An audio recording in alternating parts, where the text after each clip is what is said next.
Nah kemudian ini yang makalah yang saya siapkan begini. Sekarang Indonesia itu dikepung oleh paham-paham keras.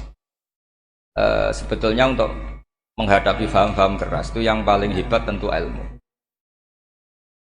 Dalam banyak cerita, banyak saksinya juga.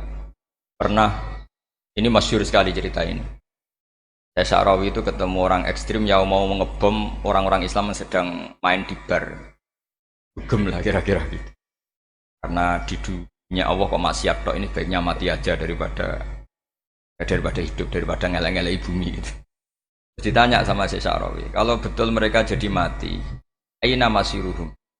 Lalu mereka mati terus kemana? Dijawab oleh ekstremis tadi, ya ilanar, karena mereka matu fi finil maksiyah, mati ketika maksiat. Terus jawabnya si Sya'rawi, lalu kalau mereka ke neraka itu keinginan Rasulullah apa keinginan kamu? Apakah pernah Rasulullah itu berkeinginan umatnya mati masuk neraka? Ya enggak. Ya sudah, kalau itu tidak keinginan Rasulullah jangan lakukan. Itu kan satu ilmiah yang luar biasa. Rasulullah tidak pernah ingin umatnya mati dalam keadaan siap masuk neraka. Makanya tidak usah mati pas itu ya. Bener MC tadi, kalau mati milih tanggal dan milih tempat. Ya itu diantara pujian-pujian yang masyhur tuh, yang dulu sahabat ada yang muji Rasulullah itu, Khuliqta tamubarraun min kulli aibin, faka'an nama khuliqta kama tasya. Jadi itu sebenarnya makalahnya sahabat, tapi yang untung Mustafa Atif karena dapat uang banyak dari nyanyi.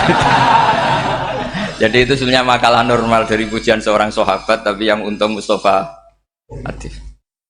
Mungkin yang untung juga pengundangnya karena ternyata abadi ya. Tapi itu makalah itu. Nah cerita Imam Sya'rawi tadi, Sya'rawi Sya'rawi Mutawali Sya'rawi ya. Mufassir itu. Saya punya kitabnya itu 27 jilid. Saya sebagai peneliti itu ya ndak tasdek amat karena saya butuh adit ya, butuh penguat itu. Dan penguat itu pula yang saya bawa ke sini. Ya ini saya baca terjemahnya dulu, nanti saya baca Arabnya supaya dapat barokahnya Rasulullah SAW sebagai Jami'ul Kalim. Nabi pernah didatangi seorang Bedui. Bedui itu Arabi, orang kampung. Minta sama Nabi, karena Nabi itu udah orang kaya, tentu kira-kira saya bayangkan ya dikasih 50.000 atau 10.000. Si Arabi ini tidak terima, dan tidak terima ngomong di depan umum. Ketika Rasulullah tanya, apa saya sudah baik sama kamu? Kata si Arabi tadi, tidak. Karena kamu kikir hanya ngasih saya segini. Sahabat hampir marah saja karena Nabi tersinggung gitu.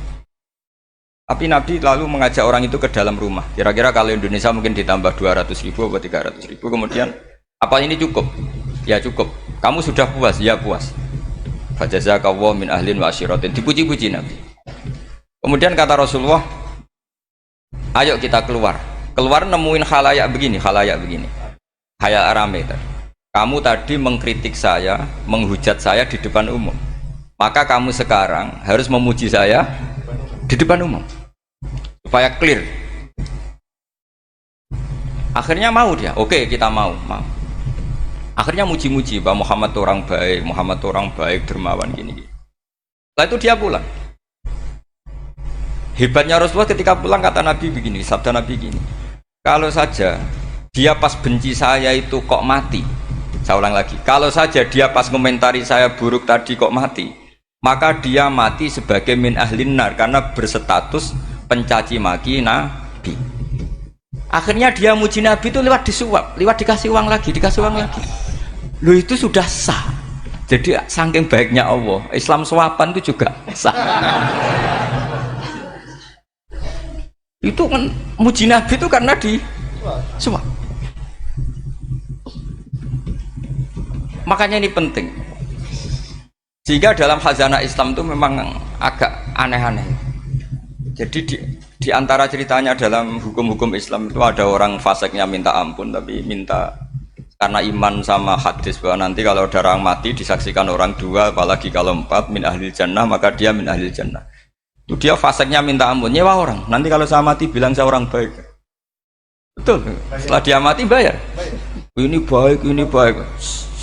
Satu kampung nggak ada yang percaya ini saksi bohong. Tapi sama Allah diampuni karena kesaksian suapan ini. Lalu Berarti jenengan ngalalo suap ya ndak, saya ndak ngalalo suap, ngalalo sedekah. Karena sekarang kalau ada caleg bayar katanya sedekah. Ya sedekah terpaksa. Ini penting saya utarakan karena apa? Allah itu menilai itu tidak sama dengan pikiran kita. Makanya kubu sebelah ini terlalu ekstrem, memaksa Allah berpikiran kayak dia. Satu karena kurang ngaji. Nomor dua ya tadi emosinya lebih tinggi ketimbang intelektualnya. Ini penting saya utarakan. Ternyata orang yang nyuap tadi apa nilainya plus, yaitu dia iman sama dawai Rasulullah Shallallahu Alaihi Wasallam. Kalau yang namanya saksi itu penting, cuma dia mendapat cara itu lewat suap. Tapi kan iman, kalau dawai Nabi itu benar, kalau ada saksinya pasti min ahlil jannah. Terus dia nyari saksi harus dibayar ya dibayar. Sekarang sama, iya 1 juta nah. Sekarang saya tanya di KPPS atau di mana-mana saksi pemilu itu dibayar enggak? Dibayar sah apa enggak? Sah. Jadi kadang kebenaran itu harus dibayar. Ini penting saya utarakan karena ada orang perempuan cantik dirayu, digaji supaya main di niklab dibayar jadi orang maksiat. Lalu mungkin ada ustadz gaji dia, bayar dia supaya mondok. Gak tahu terusannya apa, terus diwayah apa enggak tahu saya. Pertanyaannya ketika kamu bayar kemudian jadi santri, itu kamu dosa nyuap apa dosa sodako membiayai proses kebenaran? Sodako. Tapi kalau yang bayar untuk jadi pegawai niklab maka membiayai kemaksiatan. Maka pembiayaan ini penting secara fikih. Arahnya kemana? Ke hak apa ke batil? Jika di Fathul Mu'in diterangkan misalnya ada orang layak jadi pemimpin dan kemudian rivalnya itu orang yang menyesatkan atau calon perusak bangsa, ya maka calon pemimpin yang soleh itu wajib berkompetisi meskipun bibadlil mal. Karena kalau yang memimpin orang fasik, kampung ini rusak. Kalau yang memimpin orang soleh, kalau nggak bayar juga nggak jadi. Maka wajib bayar. Lah yang soleh bayar ini berstatus sedekah, tapi yang batil ini berstatus suap. Kenapa demikian? Karena yang namanya riswah atau ada yang baca ruswah adalah pembayaran untuk mengehakkan barang batil dan membatilkan barang hak. Sementara pembiayaan orang soleh adalah untuk memperkuat hak. Nah orang tuh nggak tahu, yang ngajinya ndak hatam-hatam tuh taunya pokoknya ar-rosi wal murtasi benar. Tapi nggak pernah mikir lalu definisi riswah atau ruswah itu apa. Ini bukan provokasi supaya semua calon bupati gubernur nyuap ndak, hanya nyuruh mereka sodako saja. Jadi kalau nggak jadi, tapi sodako betul ya, kalau nggak jadi ya tetap ikhlas dari awal memang sodako. Lah soal gremeng ya bawaan manusia gitu ya. Ya nggak apa-apa namanya tetap gremeng. Ini penting saya utarakan, makanya menurut saya itu bangga dengan Pak Hamid karena sepupu mbah saya itu karena alimnya. Meskipun banyak orang mensifati beliau wali dan memang wali betul, tapi saya tetap menstatuskan beliau orang alim yang dari kelaziman alim itu beliau wali. Jangan dibalik, wali dulu baru alim. Karena dalam beliau orang Lasem dan kaidah di Lasem itu fakullu alimin waliyullah walaysa kullu waliyillah aliman. Jadi kalau kaidah di daerah Jawa Tengah itu semua orang alim pasti wali, tapi kalau wali tidak mesti alim. Sehingga kalau menstatuskan alim itu keren, kalau di Jawa Tengah status alim itu keren. Dan soal keramat yang kaitannya dengan Mbah Mun itu masyhur itu dulu ketika Mbah Hamid santai-santai sama Pak D. Taifur sama keluarga lah. Beliau mau istirahat, kemudian yang datang Kiai Maimun, Mbah Mun zaman itu masih dipanggil Gus. Topo pur, ada Pak Taifur di situ. Kata Pak D. Taifur, kalau manggil Pak D itu Gus Mun. Dan itu Mbah Hamid ngendikan rojulun alimun, ada Pak Taifur orang lelaki yang alim yang wali. Jadi beliau muji Mbah Mun juga alimun dulu, rojulun alimun wali. Ini penting saya utarakan karena kesanatan keilmuan beliau jelas dari beberapa keluarga di Lasem. Karena di daerah Fakhriyah itu yang tempat lahirnya Pak Hamid juga lahirnya mbah saya. Itu mbah-mbahnya sudah orang alim, termasuk Kiai Sidik Jember itu juga lahirnya di kawasan pondoknya Pak Hamid Fakhriyah. Dan Kiai Sidik punya anak yang namanya Ahmad Sidik yang jadi Rois Am yang sekarang ada Gus Wirjon macam-macam, itu semuanya juga keluarga Lasem. Nah saya cerita keluarga ini penting bukan karena tafakhur atau tabai, bukan, karena Allah itu membuat satu tradisi besar memang lewat dzurriyyah. Sehingga Allah ngendikan misalnya ulaikal ladzina an'ama Allahu 'alaihim minan nabiyyin min dzurriyyati Adam wa mimman hamalna ma'nuh wa min dzurriyyati Ibrahim wa Israila wa mimman hadaina wastabaina. Karena tanpa dzurriyyah itu enggak ada tradisi, enggak ada kultur. Misalnya saya menjadi hafal Quran, dulu bapak saya itu tiap zaman Pak Hamid masih sugeng, yang semaan di sini itu pasti bapak saya, namanya Kiai Haji Nur Salim. Kadang diajak baca Quran di kamarnya Kiai Hamid. Karena kalau bapak saya itu mantu ponaan sama Pak Hamid. Itu dulu bapak saya memotivasi saya supaya hafal Quran itu gini, hak kowe kudu hafal Quran. Nak kowe rapal Quran, iku kepaten obor. Kok anak merapal luwe duwe alasan. Jadi kalau ada Gus tidak alim itu mesti salah bapaknya. Karena kalau bapaknya bisa baca Wahab, anaknya mau baca primbon tuh malu. Tapi kalau bapaknya sudah bacanya WA, anaknya jadi primbon. Era cucu sudah dukun. Era cucu sudah kayak Dimas Kanjeng nanti itu pasti. Karena nggak ada rasa malunya. Tapi kalau bapaknya alim baca Wahab misalnya, juga qanaah, anaknya juga itu figurnya. Cucunya juga gitu figurnya. Makanya disebut dzurriyatam ba'duha min ba'd. Ini penting. Dulu Mbah Mun itu sering ngijazahi saya itu persis ijazahnya bapak, ijazahnya Mbah Hamid. Kalau punya amplop itu ya dibeda-bedakan, ini amplop dari tamu, ini dari pejabat, ini dari orang fakir. Sehingga penggunaannya juga sesuai itu, tidak serampangan. Karena dianggap amanat. Kalau kita salah tasarruf maka menjadi hisab. Kalau sekarang nggak salah dikumpulkan. Orang desa salam template wadol pitik kuru, wedhus kuru. Ambek guse dikutuku HP seri terbaru itu kan kasihan ya. Padahal sing salam template itu ibunya kerja di Malaysia. Mungkin gelantungan ngecat tembok di Malaysia.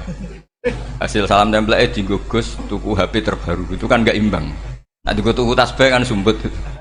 Ini bukan nyindir tapi ngamuk. Jadi ini penting karena semuanya itu ada hisabnya. Walatus alunna yauma idzin anin naim. Karena tradisi ini harus kita teruskan ala qadril istithaq. Karena itu nanti yang mengawal ilmu. Kemudian termasuk tradisi mengakui santri goblok. Ini penting. Itu enggak ada santri sebarokah santri goblok. Makanya dulu Mbah Mun, Mbah Hamid, Kiai alim itu kalau sama santri goblok ya tidak benci. Enggak kayak sekarang semua orang bikin sekolah unggulan. Sekolah unggulan itu kritik saya hanya memproduksi orang-orang yang nantinya mendapat. Kalau kamu punya santri hafal Quran, nanti hadiahnya umroh. Tanglanya umroh, santri pinter hadiahnya beasiswa. Tapi hubungannya sama negara itu mendapat. Sementara santri yang goblok hidup di pedalaman Kalimantan karena di sana belum ada masjid, bikin masjid. Sebagian hartanya dipakai masjid, sebagian hartanya dipakai bangun masjid. Ini yang goblok pendiri masjid, yang pinter pengajian di masjid dibisaroi uang kas masjid. Artinya gini, ya kalau halalnya halal, tapi kita mbok yoroh hikmahnya orang-orang goblok itu. Supaya kita tetap ngaji, Rabbana ma khalaqta hadza batila. Semua ini ada gunanya. Subhanaka ma khalaqta. Jadi semua ini ada gunanya. Maka bagi santri-santri yang goblok, tolong nanti saya di-Fatihai karena saya ini pembela Anda. Loh yang ngomong biar saya karena saya terkenal santri pinter. Kalau yang ngomong sampean goblok kan nggak ada yang percaya. Oh, padune padha gobloke kan gitu. Yang ngomong harus saya. Saya itu niru Rasulullah Shallallahu Alaihi Wasallam. Nabi itu kalau ada santri serabakat pinter itu diwaris sak surat usung nang mulai pinter. Banyak itu. Balighu anni walau ayah, ada sahabat ngaji hanya diajari idza zulzilatil ardu, sudah kamu pulang, sudah pinter. Karena betul. Sekarang coba diangen-angen, ada santri alim alamah, mungkin bakasnya furu'iyah, gimana hukumnya Jumatan jumlahnya itu 40 kurang atau 40 pas imam. Kemudian ada yang batal satu, hukumnya gimana? Dia mikir furu'iyah. Sementara yang goblok, dia di desa tertinggal gak ada masjid. Piye caranya dia masjid? Ini bikin aslul ibadah, yang sini sudah khilaf tentang yang gak penting. Jadi orang goblok kadang lebih keren. Akhirnya apa? Duriannya yang goblok nanti jadi orang alim alama ngekholi wong goblok karena pendirinya biasanya orang pati pinter. Itulah Allah Subhanahu wa taala. Ada bikin sesuatu itu sia-sia. Nah, saya ini korban ilmu itu. Akhirnya santri saya banyak yang nggak jelas. Ya, tapi ya saya terima saja. Saya santri itu macam-macam. Ada yang profesor, ada yang doktor, ada yang goblok, ada yang baru tobat kemarin. Ada yang Cina lagi seneng ahli sunnah wal jamaah macam-macam. Semuanya ngaji sama saya. Karena saya tetap berkeyakinan Rabbana ma khalaqta hadza batil. Ini penting saya utarakan karena khazanah kita ini jangan digerus oleh orang yang tidak bertanggung jawab. Pernah ada di hadis Muslim, ini cerita di Sahih Muslim. Ada seseorang sedang sujud kemudian diinjek oleh orang fasik. Saya ulang lagi, diinjek. Rokobahnya yang diinjek itu rokobahnya. Lehernya itu diinjek sama orang fasik. Kemudian si yang sujud tadi bersumpah wallahi la yaghfiru wallahu lak.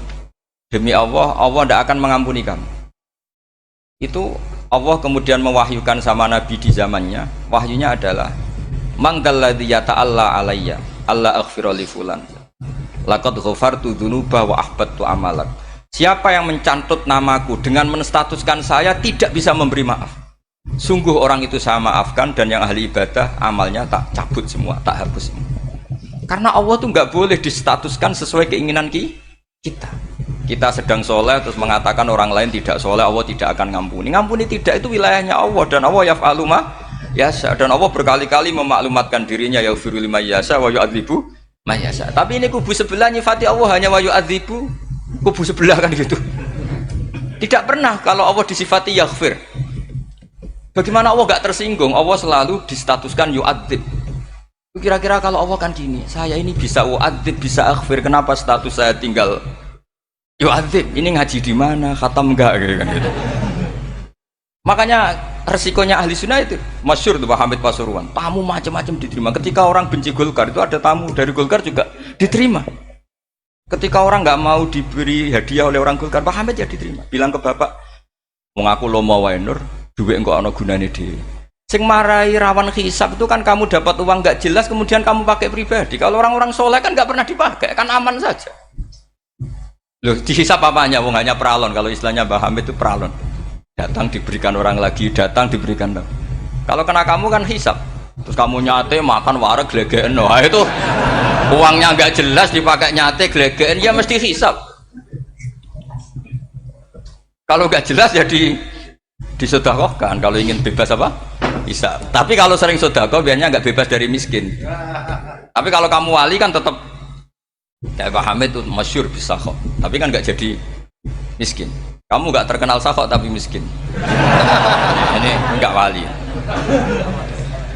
Ini penting. Jadi kebanyakan orang ekstrim karena mensifati Allah Ta'ala itu hanya dengan status yu'adzib, tidak dengan status yaghfir. Dan itu mereka harus ngaji lagi. Kurang apanya Rasulullah SAW? Nabi sebagai manusia benci sekali sama pembunuh Hamzah karena qatilu ahabbin nasi ila Rasulillah. Itu sama Wahsy. Siapa yang nggak tahu Wahsy? Qatala ahabban nasi ila Rasulillah, itu qatala Hamzah. Dan ketika Nabi nyuwun sewu maksud no Wahsy, Allah malah nurkan ayat laisa laka minal amri syai'un aw yatuba alaihim. Ada pilihannya aw yatuba alaihim. Apa yang terjadi? Justru Allah mentobati Wahsy. Memaafkan Wahsy, mentobati Wahsy. Ada sahabat yang dipuji Nabi hamamatul masjid, akhirnya su'ul khotimah. Kita tahu ceritanya siapa? Sa'labah. Makanya kata Mbah Mun sering cerita ke saya. Banyak orang darani saya itu tidak jelas, kata Mbah Mun, karena saya sama siapa saja baik, sehingga banyak yang nuduh saya itu tidak jelas. Kata beliau, ulama paling jelas ya saya ini kan, karena masih orisinil, kata beliau. Tapi pakai bahasa Jawa, karena tadi Mbak Idris bilang ada yang MA ya, Madura asli tadi, makanya saya terpaksa bahasa Indonesia tadi. Kata Mbah Mun, ulama paling jelas ya saya, karena saya menyikapi siapa saja baik, karena di hati saya hanya membaca laisa laka minal amri syai'un aw yatuba alaihim aw yu'adziba. Kenapa kamu vonis si buruk? Bisa saja nanti baik. Yang sedang baik bisa saja nanti Kalau nasib seseorang nggak jelas, kenapa kamu sikapnya jelas? Nah, ini orang-orang nggak ngaji itu memaksa orang lain jelas. Ini kubu sebelah pasti salah, ini pasti benar. Wong manusia kok dipasti-pastikan gimana? Kita ini tidak nabi. Kalau nabi maksum pasti benar. Kalau sampean apa? Maksum bisa. Jadi ketidakjelasan para ulama ini berdasar konstitusi tadi bahwa itu wilayahnya Allah. Ini penting saya utarakan. Jadi penting sekali. Jadi orang yang sedang fasik sekarang bisa saja nanti tobat. Yang sedang sekarang soleh bisa saja nanti masalah. Hingga Rasulullah tetap mengajarkan ya muqallibal qulub tsabbit qalbi ala dinik. Jadi kalau ngaji itu khatam. Khatam itu begini misalnya ya. Saya pernah ngaji Ihya, belajar Ihya khatam. Bahkan saya punya takrirannya berdasar kitab Ithaf, sarahnya Ihya. Kalau ingin tahu sanadnya sarah Ihya, ya misalnya Gus Idris ini, oleh Idris ngaji Mbah Hamid Pasuruan, ngaji Mbah Dimyati. Mbah Dimyati ini ngaji sama kakaknya Kiai Mahfud Termas. Kiai Mahfud ngaji sama abahnya Kiai Abdullah. Kiai Abdullah ngaji sama abahnya Kiai Abdul Manan. Kiai Abdul Manan ini mulazim terhadap Sayyid Murtado Az-Zabidi. Jadi kalau santri Salafiyah ini ya kira-kira tokoh Sabiah. Karena Mbak Idris Sadisa ya kira-kira sampean itu dari pengarang Ithaf itu baru tokoh berapa? Sabiah, masih keren. Turun pitu. Masih kaya lah. Lah kamu kok miskin? Turun ke wolu katanya kan. Jadi nanti kalau masih keren. Itu sampean ngaji kitab kalau khatam, saya ulang lagi kalau khatam. Itu memang ada bab-bab di mana ulama itu harus tegas, harus tafrik bainal haqqi wa bainal batil. Oke, itu bagus. Mana yang hak, mana yang batil kita bedakan. Di bab itu bagus. Tapi kalau nanti kamu ngaji bab tawadhu, lihat di Bidayatul Hidayah atau di semua kitab tasawuf, bab tawadhu itu, kalau melihat kamu orang kafir, kamu melihat orang apa? Kafir. Ini aso ma'akufri, ini maksiat wajar dia kafir. Saya ini muslim kok maksiat. Fadham bi akbah, maka dosa saya lebih buruk. Melihat orang tua, mesti ada aksaru ibadatan. Ini lebih tua, mesti ibadahnya lebih banyak. Nanti kalau melihat anak kecil, ada azharu minni sinnan, pasti maksiatnya banyak saya. Jika terus evaluasi gitu, sehingga nggak pernah takabur. Misalnya di sini, saya ini kan gayanya keren, duduk di atas sampai di bawah. Gayanya tok, hakikatnya sampai lebih sombong karena memerintahkan saya. Jadi panitianya itu, makanya saya merasa tawadhu saja meskipun berdiri. Karena hakikat saya ini makmur, diperintah. Panitia ini, penyelenggara ini amir, pemerintah. Kira-kira sombong mana? Itu sekali saya tidak memaafkan, finnar itu.